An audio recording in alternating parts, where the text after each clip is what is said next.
47, 71, 5ই August আমাদের প্রেরণা। আল্লাহর কসম করে বলি, দেশকে স্বাধীন রাখবার জন্য, এই দেশে ইসলাম মুসলমানদের ইজ্জত সম্ভ্রম টিকে রাখবার জন্য 5ই আগস্ট সূচনা চূড়ান্ত বিজয় পর্যন্ত লড়াই চলবে, চলতেই থাকবে। আমরা বাংলাদেশের রিজার্ভ ফোর্স, আমরা মুসলমানদের রিজার্ভ ফোর্স। আমরা দেশের প্রয়োজনে, ইসলামের প্রয়োজনে যখন কোনো বাহিনী দেশ রক্ষার জন্য দাঁড়িয়ে যাবে, যখন কোনো বাহিনী দেশ পাহারার জন্য দাঁড়িয়ে যাবে, আমার ক্ষুদ্র বাংলাদেশ জানি না তারা কতটা রক্ষা করতে পারবে। আল্লাহর কসম করে বলি, দেশ রক্ষার জন্য, ইসলাম রক্ষার জন্য সামরিক বাহিনীর সঙ্গে কাঁধে কাঁধ মিলিয়ে সর্বপ্রথম জিহাদের প্রেরণায় যারা ময়দানে ঝাঁপিয়ে পড়বে, তারা মাদ্রাসা কওমিয়ার ছাত্র, শিক্ষক, টুপি দাড়িওয়ালা, তারা তাগুতের মোকাবেলায় দাঁড়িয়ে যাবে, দুনিয়ার কোন শক্তির পরোয়া করবে না।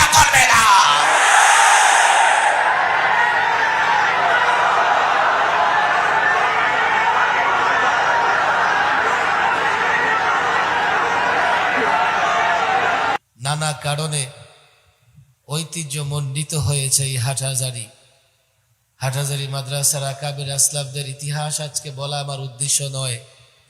তাদেরকেও শ্রদ্ধা ভরে স্মরণ করছি। আল্লাহ তাবারক ওয়া তাআলার কাছে দোয়া করছি, আল্লাহ যেন প্রত্যেক বুজুর্গের কবরকে নূর দ্বারা পরিপূর্ণ করে দেন। পাশেই হাটহাজারী থানা।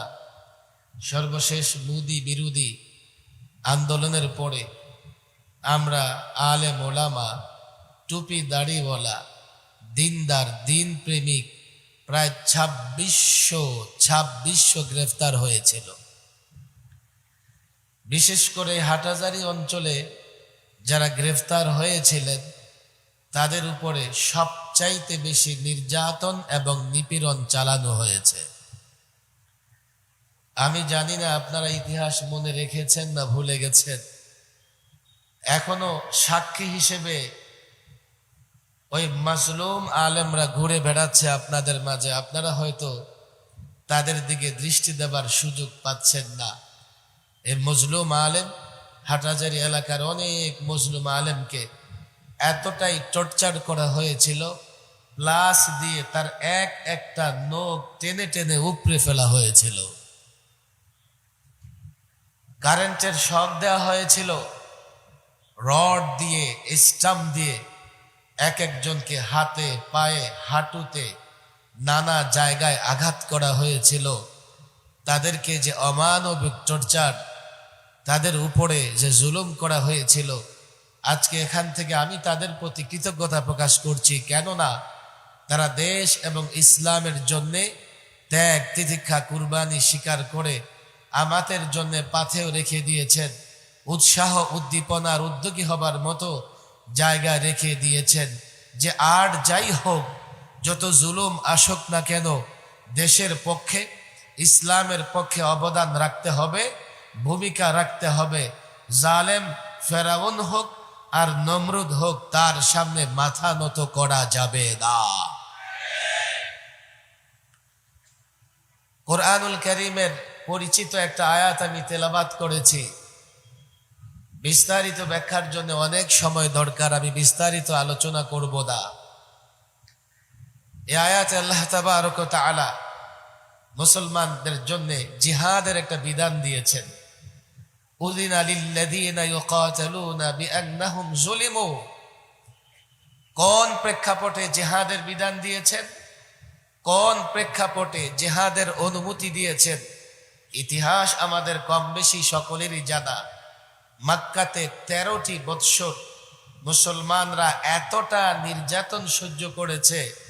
আজকের দিনে অনেক নির্যাতন হচ্ছে বটে, কিন্তু তৎকালীন সময়ে মুসলমানদের উপর যে নির্যাতন হয়েছে তা অনুভব করা যায় না, অনুধাবন করা যায় না, তাসাব্বুর করা যায় না। পৃথিবীর কোনো ঐতিহাসিক তার ইতিহাস গ্রন্থে যথাযথ বর্ণনা করতে পারেনি, না পৃথিবীর কোনো বক্তা তা যথাযথ বর্ণনা করতে পেরেছে। এক বেলাল হাবশির উপরে যে নির্যাতন হয়েছে, হযরতে সুমাইয়ার উপরে যে নির্যাতন হয়েছে, কোনো কলমের এই শক্তি নেই সে নির্যাতনের বর্ণনা দেবে। এতটা নির্যাতিত হয়েছিলেন মুসলমানেরা।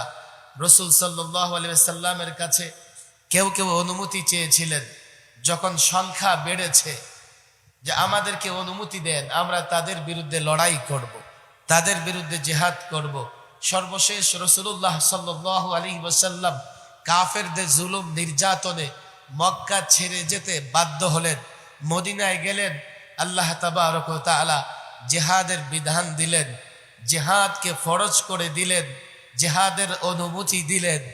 এই প্রেক্ষাপট ছিল মূলত জালেমের বিরুদ্ধে মাজলুমদের একটা প্রতিকার, মূলত জালেমের বিরুদ্ধে মাজলুমদের প্রতিকার, মূলত জালেমদের বিরুদ্ধে মাজলুমের অধিকার আদায়ের একটা যুদ্ধ, যেটা আল্লাহ তাবারক ওয়া তাআলা এই প্রেক্ষাপট এই জন্যই বুঝতে হবে।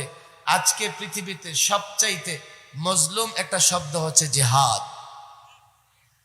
অমুসলিমরা যতটা এই জিহাদ শব্দের উপর জুলুম করতেছে, আমাদের মধ্যেও নানা শ্রেণীর লোক তৈরি হয়ে গেছে, যারা জিহাদ শব্দের ভুল ব্যাখ্যা দিয়ে কিংবা জিহাদকে জঙ্গিবাদ, সন্ত্রাসবাদ, উগ্রবাদ, সাম্প্রদায়িকতা নানা শব্দে জিহাদকে জর্জরিত করে এটিকে বিতর্কিত করবারও চেষ্টা করা হয়েছে।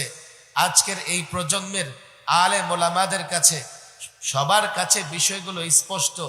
আমি লম্বা কোনো আলোচনাও করব না। এই যে জিহাদ শব্দটাকে নানা দেশে নানাভাবে, বিশেষ করে পৃথিবীর পরাশক্তিগুলো এখন তো তারা একেবারে স্পষ্টই বলা শুরু করেছে জিহাদিস্ট।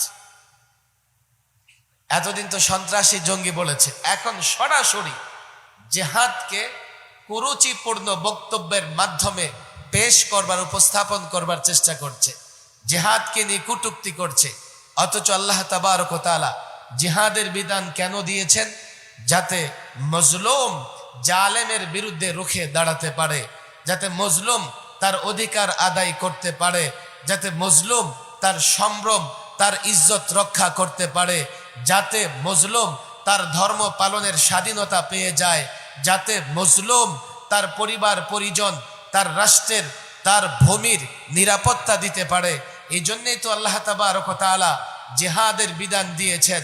জিহাদের বাংলা যুদ্ধ। আজকে পৃথিবীতে এই যুদ্ধকে একটা যৌক্তিক জিনিস মনে করা হয়। শুধু যৌক্তিক নয়, পৃথিবীর প্রত্যেকটা দেশ যুদ্ধ করবার জন্য সেনাবাহিনী লালন করে এবং এই সামরিক খাতে সবচাইতে বেশি বরাদ্দ দেয়। তাই তো পৃথিবীর যে রাষ্ট্রের সামরিক বাহিনী যত মজবুত, তাদের অবস্থান তত দৃঢ়। আজকে যুদ্ধ করবার জন্যে সমরাস্ত্র তৈরি করা হয়, অ্যাটম পাওয়ার থেকে রাসায়নিক, জৈব সহ নানা রকমের যুদ্ধাস্ত্র তৈরি করা হয়।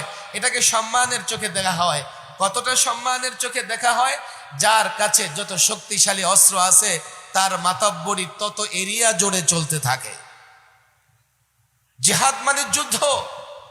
যুদ্ধ যদি যৌক্তিক হয়, জিহাদ যৌক্তিক কেন হবে না? যুদ্ধ যদি রাষ্ট্রের নিরাপত্তার জন্য হয়, জিহাদ কেন রাষ্ট্রের নিরাপত্তার জন্য হবে না? যুদ্ধ যদি করা হয় শান্তি শৃঙ্খলার জন্য, তো জিহাদ কেন শান্তি শৃঙ্খলার জন্য হবে না? যুদ্ধ করলে যদি বীরত্বের পুরস্কার দেওয়া হয়, তাহলে কেউ যদি জিহাদ করে মুজাহিদ হয়, তাকে কেন বীরত্বের বাহাদুরির পুরস্কার দেওয়া হবে না? যুদ্ধ করলে যদি বীর বিক্রম বলা হয়, তাহলে কেউ যদি জিহাদ করে, কেউ যদি মুজাহিদ হয়, তাকে কেন বীর বিক্রমের উপাধি দেওয়া হবে না? যুদ্ধ এর আরবি শব্দই তো জিহাদ।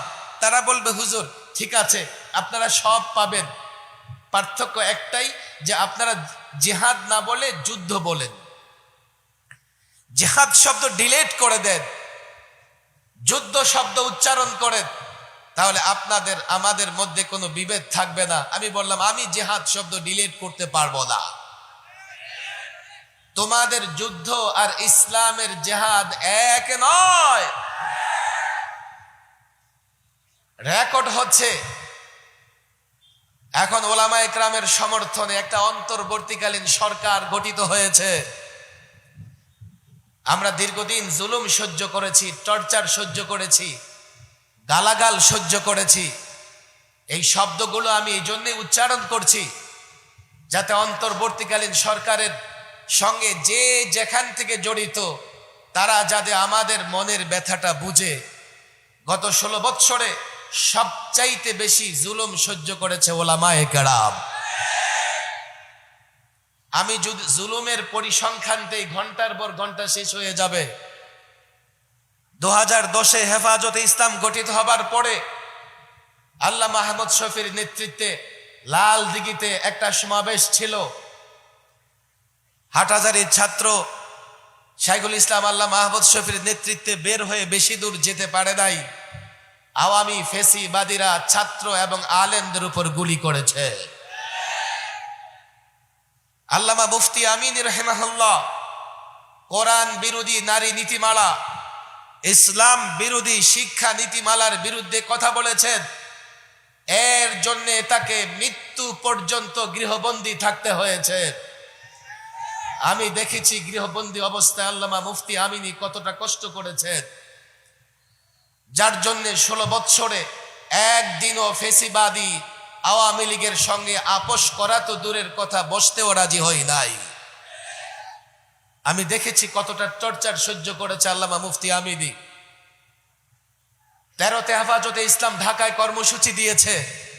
আমি একাধিক টকশোতে হেফাজতের মুখপাত্র হিসেবে আমাদের অবস্থান স্পষ্ট করেছি। আমাদের তেমন কোনো রাজনৈতিক দফা দাবি ছিল না। আমরা আমাদের বক্তব্য পরিষ্কার করেছি। জাতীয় দৈনিক নানাভাবে আমাদের বক্তব্য নিয়ে বিভ্রান্তি তৈরি করবার চেষ্টা করেছে। আমরা হেফাজতের 13 দফার আইনি ব্যাখ্যাও দিয়েছি, কিন্তু জালেম গোষ্ঠী বুঝে নাই। রাতের আধারে 2.5 লক্ষ ভোল্টের সাউন্ড গ্রেড ব্যবহার করে হাফেজে কোরআনের বুক জাজরা করে দিয়েছে। 19-এর মোদি বিরোধী আন্দোলনে বলা হয়েছিল আপনারা মোদিকে স্বাগত জানান। আমি বলেছিলাম মোদিকে স্বাগত জানাতে পারবো না। কেন পারবেন না? রাষ্ট্রীয় অতিথি রাষ্ট্রীয় অনুষ্ঠানে আসছে। আমি বলেছি আমি এই জন্যই পারবো না। আমি যখন তার দিকে তাকাই আমি দেখতে পাই তার দাঁতে এবং হাতে গুজরাটের নিরীহ মুসলমানদের রক্ত লেগে আছে। পত্রিকার পাতা খুললে আমি দেখেছি, অসংখ্যবার দেখেছি, ফ্রিজে গরুর গোশত রাখবার কারণে 2 মুসলিম নারী ধর্ষণের শিকার হয়েছে। বৃদ্ধ গরু নিয়ে যাবে বিক্রি করতে, তাকে পিটিয়ে হত্যা করা হয়েছে। 400 বছরের পুরনো বাবরি মসজিদকে ধ্বংস করে দিয়ে রাম মন্দির বানানো হয়েছে। মসজিদের মিনারায় হিন্দু উগ্রত্ববাদীরা মসজিদের মিনারায় উঠে গেরুয়া পতাকা টানিয়ে মসজিদের অবমাননা করেছে। নামাজ বন্ধ, আজান বন্ধ, নারী শিক্ষার্থী আন্দোলন করছে। হিজাব পরে কলেজে যেতে চায়, ইউনিভার্সিটিতে যেতে চায়, দেওয়া হয় নাই। এমন একজন সাম্প্রদায়িক উগ্র নেতাকে বাংলাদেশের শান্তিকামী জনতা স্বাগত জানাতে পারে না।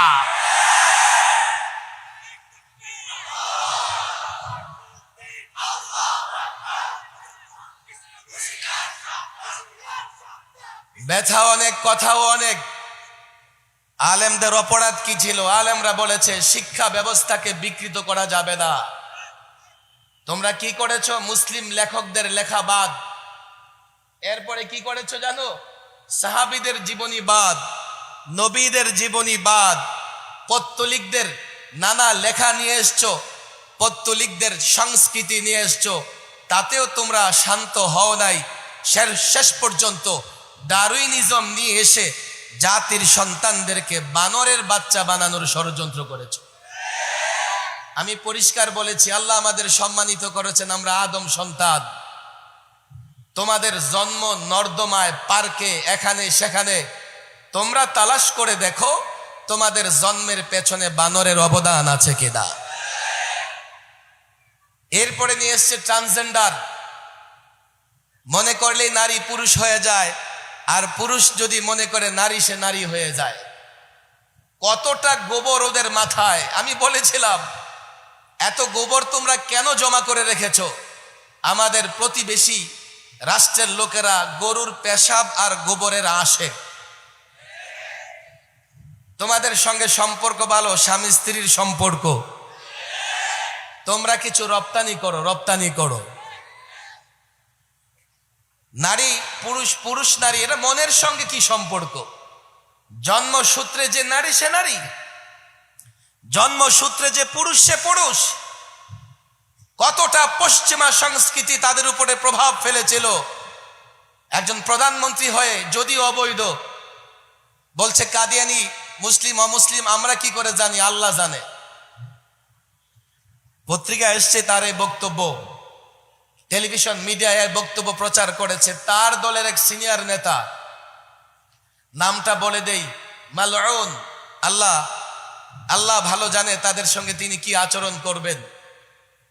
টেলিভিশন টকশোতে আমাকে গালাগালি করে, মৌলবাদী সাম্প্রদায়িক এগুলো বলে বলে আপনারা শুধু ঝামেলা করেন, কে মুসলমান আর কে অমুসলমান তো আল্লাহ জানে। আমি বললাম, মন্ত্রী সাহেব আপনি কাল মারা গেলে আপনাকে কোথায় নিয়ে যাব, কবরস্থানে না শ্মশানে? কবর দেব না শ্মশানে নিয়ে আগুনে পোড়াবো? কেন? বল আপনি যে মুসলমান আমি তো জানি না।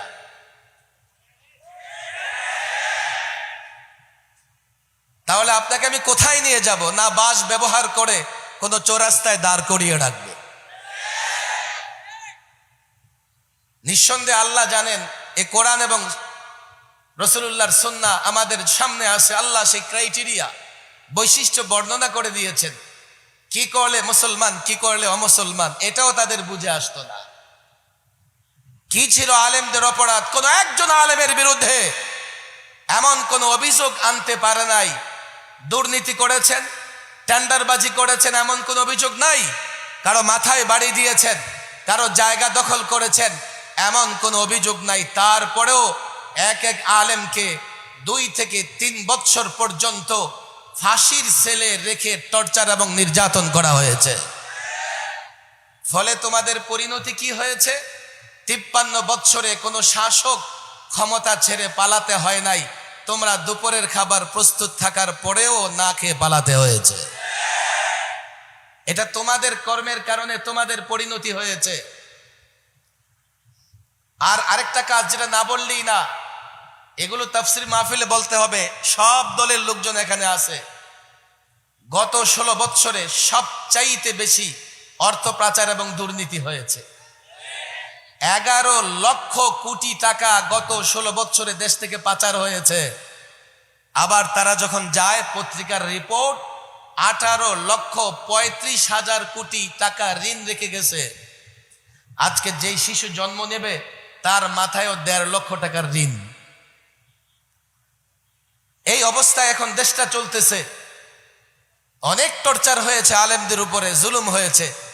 এখন একটা সরকার আসছে, তাদেরকে তাদের মাধ্যমে আমরা আমাদের চিন্তা ভাবনা তাদেরকেও বুঝাতে চাই এবং তাদের মাধ্যমে বিশ্বকে বুঝাতে চাই জিহাদ একটা পবিত্র শব্দ। শোনো ছাত্র সমাজ, যুব সমাজ, সাংবাদিক ভাইয়েরা, জিহাদ আর যুদ্ধ এক নয়। লম্বা বক্তৃতা হয়ে যাবে। জেনেভা কনভেনশন, জেনেভা কনভেনশনে কিছু চুক্তি হয়েছে। যুদ্ধাহত, যুদ্ধবন্দী এবং সাধারণ মানুষকে রক্ষণাবেক্ষণের জন্য তারা কিছু চুক্তি করেছে, যাতে যুদ্ধে সাধারণ মানুষ ক্ষতিগ্রস্ত না হয়, বেসামরিক মানুষ ক্ষতিগ্রস্ত না হয়। যুদ্ধের ময়দানে সৈন্যরা যদি আহত হয় তার চিকিৎসার ব্যবস্থা করা, যুদ্ধবন্দীদের সঙ্গে ভালো ব্যবহার করা। 100 বছর আগে তারা এগুলো করেছে জেনেভা কনভেনশনে। আর বাস্তবতা হচ্ছে এই পশ্চিমারা যত যুদ্ধ করছে, এই যুদ্ধে আপনি রাশিয়া ইউক্রেনের যুদ্ধ দেখেন। ইউক্রেনের হাজারো বাড়ি ঘর, মেল ফ্যাক্টরি, ইন্ডাস্ট্রি, হাজারো বেসামরিক লোককে হত্যা করা হয়েছে। সেটা তো ইসলাম আর মুসলমানদের বিরুদ্ধে যুদ্ধ নয়, সেখানেও তারা তাই করেছে। আর যদি ইসলাম মুসলমানদের বিরুদ্ধে তারা যে যুদ্ধগুলো করছে, সিরিয়া, ইরাক, এরপরে লেবানন, ফিলিস্তিন, এই পর্যন্ত ফিলিস্তিনে হাজার হাজার শিশুকে হত্যা করেছে, নারীকে হত্যা করেছে। এমনকি গাজ্জাতে এখন আর মাইকে আজানের আওয়াজ বেশি আসে না, প্রত্যেকটা মসজিদকে তারা ধ্বংস করেছে। তাদের যুদ্ধের শেষ কি? নারী ধর্ষণ করো, তাদের যুদ্ধের শেষ কি? নির্মম হত্যাযজ্ঞ চালাও। তাদের যুদ্ধের শেষ কি? হত্যাযজ্ঞ চালাও, বাড়িঘর ধ্বংস করো, সব তছনছ করে ফেলো। এটা তাদের যুদ্ধ, এটা তাদের ওয়ার। আর ইসলামের জিহাদ দেখো, ইসলামের জিহাদের বিধান দেখো। বদর থেকে নিয়ে খায়বর পর্যন্ত 1000 বছরের ইতিহাস দেখো। মুসলমান যুদ্ধ করেছে, সেটা পবিত্র ছিল, সেটাকে আমরা জিহাদ বলি। জিহাদ, জিহাদের মূলনীতি, রাসূলুল্লাহর নির্দেশনা এক একটা করে লক্ষ্য করো, তার বাস্তবায়ন দেখো। বেসামরিক লোক, নারী, শিশুদের উপরে মুজাহিদরা আজ পর্যন্ত আক্রমণ করেছে, প্রমাণ দেখাতে পারবে না। জিহাদ হচ্ছে সন্ত্রাস দমন করে শান্তি প্রতিষ্ঠার জন্য। আর তোমাদের যুদ্ধ হচ্ছে সাম্রাজ্যবাদীদের যুদ্ধ, হচ্ছে সাম্রাজ্য বিস্তার করা আর মানুষকে গোলামের জিনজিরে আবদ্ধ করা। কথা ঠিক না বেঠিক? জিহাদ আর যুদ্ধ এক জিনিস নয়। ইসলামের প্রত্যেকটা জিনিস সুন্দর, আলহামদুলিল্লাহ। জিহাদের বিধি বিধানও সুন্দর। বলবেন হুজুর জিহাদের নামে তো সন্ত্রাস হচ্ছে, চলেন জিহাদ শব্দ বাদ দিয়ে দেন। আমি বলবো গণতন্ত্রের নামে পৃথিবীতে অনেক স্বৈরতন্ত্র হয়েছে। কথা ঠিক না বেঠিক? তোমরা তো গণতন্ত্রে বাদ দিতে পারো না। বিশেষ করে আমরা দেখেছি গত 16 বছরে এই ফ্যাসিস্ট সরকার গণতন্ত্রের নামে স্বৈর শাসন প্রতিষ্ঠা করেছে। তোমরা এখনো গণতন্ত্রের নাম নিতে পারো? আমি বলি না এই কথা যে কেউ পশ্চিমা ইহুদি, যেমন আইএস বাংলাদেশের জেএমবি কে তৈরি করেছে ভারত, আইএস কে তৈরি করেছে ইহুদি। জিহাদের বদনাম করবার জন্য তাদের কি দিয়ে বিতর্কিত কাজ করিয়েছে। তারা বিতর্কিত কাজ করলে সেই দায়িত্ব তাদের, সেই দায়িত্ব জিহাদ দিবে কেন? গণতন্ত্রের নামে কেউ বিতর্কিত কাজ করলে সেই দায়িত্ব গণতন্ত্র নেয় না। সমাজতন্ত্রের নামে বিতর্কিত কাজ করলে সেই দায়িত্ব সমাজতন্ত্র নেয় না। তোমাদের তন্ত্র মন্ত্র দায়িত্ব না নিলে জিহাদ কেন নিবে? আর পশ্চিমারা যেটাকে সন্ত্রাস বলে, জঙ্গি বলে, আমরা সেটাকে সন্ত্রাস এবং জঙ্গি বলি না। আমাদের মুজাহিদরা, মুসলমানরা পৃথিবীর নানা জায়গায় যুদ্ধ করছে অধিকারের জন্য, ঈমান হেফাজত করবার জন্য। তাদের আরেকটা বড় অভিযোগ, গত পলাতক সরকারের এক মন্ত্রী তো একবার বলেই ফেলেছিলেন যে কওমি মাদ্রাসা নাকি জঙ্গি প্রজনন কেন্দ্র। কেন? সেখান থেকে জঙ্গি তৈরি হয়। এটা একটা পরিসংখ্যানের বিষয়। আমি একাধিকবার টক শোতে বলেছি, ঠিক আছে, যদি মনে করো সেখান থেকে কিছু জঙ্গি তৈরি হয়েছে, তো পার্সেন্টেজ কত? দেখা গেল 2-2.5% তো হবে না। বাংলাদেশের এক একটা জঙ্গি সংগঠনের তালিকা করো, তাদের লিডারদের জীবন বৃত্তান্ত পড়ো, এক একটা জঙ্গি হামলার ঘটনাগুলো তদন্ত করো, সেই হামলার সঙ্গে কারা জড়িত আছে তাদের জীবন বৃত্তান্ত বের করো। গবেষকরা বের করে দেখিয়েছে 2-2.5% মাদ্রাসার শিক্ষার্থী থাকতে পারে।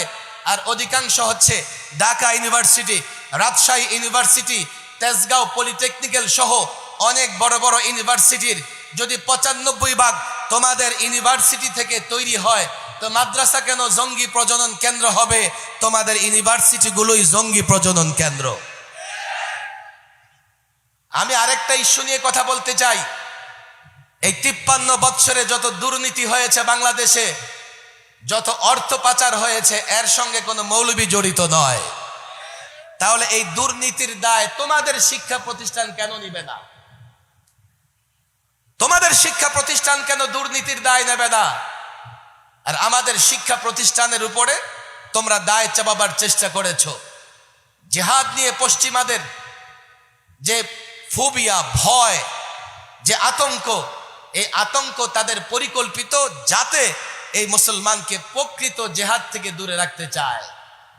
একদিকে তারা জিহাদ আতঙ্ক তৈরি করতেছে, আরেকদিকে আবার তারা টাকা পয়সা দিয়ে কিছু লোকদের উল্টাপাল্টা কাজ করিয়ে তার দায়ভার জিহাদ এবং মুজাহিদদের উপরে চাপানোর চেষ্টা করতেছে। আমরা গত 16 বছর, আমি মিডিয়ার নাম দিব না, বাংলাদেশের অনেক মিডিয়াকে আমি দেখেছি, আপনারা জানেন, একজন টুপি দাড়িওয়ালা কোনো অভিযোগে গ্রেফতার করলে পত্রিকায় বড় হেডলাইন যে জঙ্গি গ্রেফতার। কথা ঠিক না বেঠিক? আমরা এই হলুদ সাংবাদিকতার শিকার হয়েছি। আমরা এই পত্রিকার যে নির্যাতন, সে নির্যাতনের শিকারও আমরা হয়েছি। আজকে আমি সাংবাদিকদেরও বলছি, দেখেন, আপনারা বুঝবার চেষ্টা করেন, পশ্চিমারা মুসলমানদের ভেতর থেকে জিহাদের প্রেরণা ধ্বংস করবার জন্যে তারা যদি জিহাদের নামে কাউকে দিয়ে সন্ত্রাসী কার্যক্রম পরিচালনা করিয়ে থাকে, সেই দায় মুজাহিদরা কিংবা জিহাদ নিবে না। জিহাদের মূল কনসেপ্ট, জিহাদের মূল ধারণা আপনারা বুঝবার চেষ্টা করেন। জিহাদ হচ্ছে শান্তি প্রতিষ্ঠার জন্য, যেটাই বলেছি, জিহাদ হচ্ছে জালেমের বিরুদ্ধে মাজলুমের প্রতিরোধ। জিহাদ হচ্ছে জালেমের বিরুদ্ধে মাজলুমের রুখে দাঁড়াবার একটা যুদ্ধ নীতিমালা। মিডিয়ার ভাইরা থাকলে আজ থেকে এগুলো ক্লিয়ার করেন। বলে ওদের দরকার কি জিহাদের প্রেরণার? আমাদের তো সেনাবাহিনী আছে। আপনাদের ভেতরে জিহাদের অনুপ্রেরণার দরকার কি? আমাদের বাহিনী আছে। রাষ্ট্রের প্রয়োজনে, ধর্মের প্রয়োজনে তারা লড়াই করবে। আমি বলি, তোমাদের মাথায় আল্লাহ জানে কি প্রবেশ করেছে। পৃথিবীর অনেক রাষ্ট্রে সামরিক বাহিনী থাকার পরেও রাষ্ট্রের যুবকদেরকে ট্রেনিং দিয়ে রাখে, যাতে সেই যুবকরা দেশের প্রয়োজনে, দেশের পক্ষে লড়াই করতে পারে। কথা ঠিক না বেঠিক? কেন করেছে তারা এগুলো? 2 নম্বর কথা, জিহাদের প্রেরণা যদি না থাকে, কখনো যদি আমার দেশ, আমার ঈমান, আমার ইসলাম আক্রান্ত হয়, আমি তাদের উপর ভরসা কি করে রাখবো? হায়দ্রাবাদের জনগণ তাদের বাহিনীর উপর আস্থা রাখতে পারে নাই। হায়দ্রাবাদ একটা মুসলিম রাষ্ট্র, হায়দ্রাবাদ সংখ্যাগরিষ্ঠ মুসলিম রাষ্ট্র। এক রাতে পার্শ্ববর্তী দেশ ইন্ডিয়া হায়দ্রাবাদকে দখল করে নিয়েছে। হায়দ্রাবাদের বাহিনী, সামরিক বাহিনী, তার দেশের জনগণের সঙ্গে গাদ্দারি করেছে। সব মানুষ সমান নয়, সব জায়গায় দেশপ্রেমিক আছে, আবার গাদ্দারও আছে। আমরা যখন জিহাদের কথা বলি, তোমরা এটাকে সন্ত্রাস মনে করবার কোনো কারণ নেই। আমরা যখন জিহাদের কথা বলি, তোমরা সেটাকে উগ্রবাদী মনে করতে পারো না। পশ্চিমারা করে তাদের ষড়যন্ত্রের জায়গা থেকে তারা মূলত জিহাদের আতঙ্ক তৈরি করে ইসলাম মুসলমানকে ধ্বংস করতে চায়। আমি তো পরিষ্কার কথা বলি, আমরা যারা জিহাদের কথা বলি, আমরা শান্তির পক্ষে, আমরা ইসলামের পক্ষে, আমরা দেশের পক্ষে। আমরা হটকারী নই, আমরা বিশৃঙ্খলাকারী নই, আমরা নিরীহ কারো উপরে আক্রমণকারী নই, আক্রমণ করতেও চাই না। আমরা বাংলাদেশের রিজার্ভ ফোর্স, আমরা মুসলমানদের রিজার্ভ ফোর্স। আমরা দেশের প্রয়োজনে, ইসলামের প্রয়োজনে যখন কোনো বাহিনী দেশ রক্ষার জন্য দাঁড়িয়ে যাবে, যখন কোনো বাহিনী দেশ পাহারার জন্য দাঁড়িয়ে যাবে, আমার ক্ষুদ্র বাংলাদেশ জানি না তারা কতটা রক্ষা করতে পারবে। আল্লাহর কসম করে বলি, দেশ রক্ষার জন্য, ইসলাম রক্ষার জন্য সামরিক বাহিনীর সঙ্গে কাঁধে কাঁধ মিলিয়ে সর্বপ্রথম জিহাদের প্রেরণায় যারা ময়দানে ঝাঁপিয়ে পড়বে, তারা মাদারেসে কওমিয়ার ছাত্র, শিক্ষক, টুপি দাড়িওয়ালা, তারা তাগুতের মোকাবেলায় দাঁড়িয়ে যাবে। দুনিয়ার কোন শক্তির পরোয়া করবে না।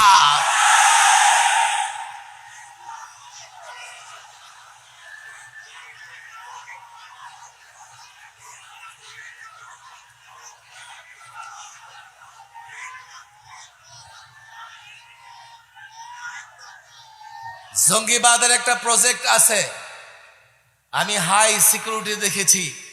16 বৎসরের হেফজখানার ছাত্রকেও গ্রেফতার করে বছরের পর বছর জেলখানায় আটকে রেখেছে। তার অপরাধ কি? কয় জেহাদি কোনো লেখা লিখেছে, আর না হয় জেহাদি কোনো লেখাকে শেয়ার করেছে, আর না হয় জেহাদি কোনো লেখায় লাইক দিয়েছে।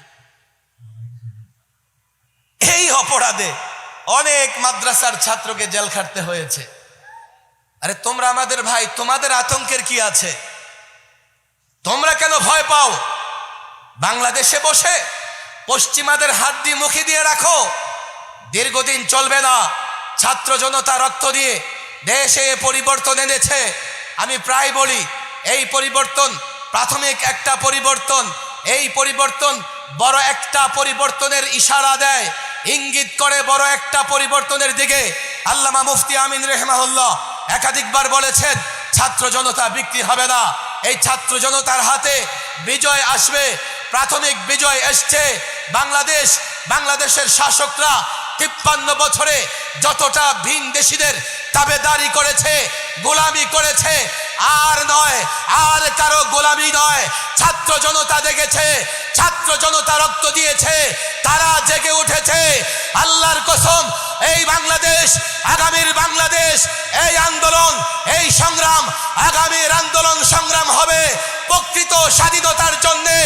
আগামী আন্দোলন সংগ্রাম হবে বাংলাদেশকে স্বাধীন রাখবার জন্য। পরিষ্কার বলে 47, 71, 5ই আগস্ট আমাদের প্রেরণা।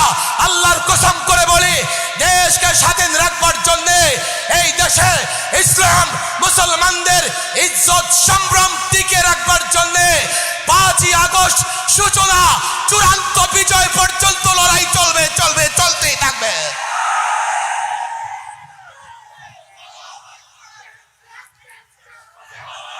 এই জন্য পরিষ্কার বলছি, শোনো,